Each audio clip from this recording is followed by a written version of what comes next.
সম্প্রতি সুপ্রিম কোর্টের বিচারপতি দীপঙ্কর দত্তের ডিভিশন বেঞ্চের নির্দেশ অনুযায়ী প্রাথমিক ও উচ্চ প্রাথমিকে ৩ দশক ধরে কর্মরত শিক্ষকদেরও TET teacher eligibility test certificate বাধ্যতামূলক করা হয়েছে। এই নির্দেশের পর বিভিন্ন রাজ্য ভিন্ন ভিন্ন পদক্ষেপ নিচ্ছে।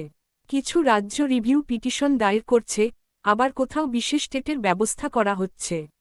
যেমন উত্তরপ্রদেশ সরকার রিভিউ পিটিশন দাখিল করেছে এবং ওড়িশা সরকার কর্মরত শিক্ষকদের জন্য special Odisha teachers eligibility test SOTET নেওয়ার সিদ্ধান্ত নিয়েছে। তবে পশ্চিমবঙ্গ সরকার এখনও কোনো নির্দিষ্ট পদক্ষেপ নেয়নি। শিক্ষামন্ত্রীর ব্রাত্য বসু জানিয়েছেন যে তারা বিষয়টি খতিয়ে দেখছেন এবং তারপর রিভিউ পিটিশনে যাবেন নাকি সুপ্রিম কোর্টের রায় মেনে নেবেন সে বিষয়ে সিদ্ধান্ত নেওয়া হবে। এই পরিস্থিতিতে রাজ্য প্রাথমিক শিক্ষক পর্ষদ পঞ্চম শ্রেণীতে কর্মরত কতজন শিক্ষক আছেন তার তথ্য জানতে বিদ্যালয় পরিদর্শকদের চিঠি দিয়েছে, যদিও উচ্চ প্রাথমিকের ক্ষেত্রে কোনো উদ্যোগ নেওয়া হয়নি। বাম প্রভাবিত প্রাথমিক শিক্ষক সংগঠন এবিপিটিএ কেন্দ্রীয় শিক্ষা প্রতিমন্ত্রী সুকান্ত মজুমদারের কাছে স্মারকলিপি দিয়ে দ্রুত সমাধানের দাবি জানিয়েছে।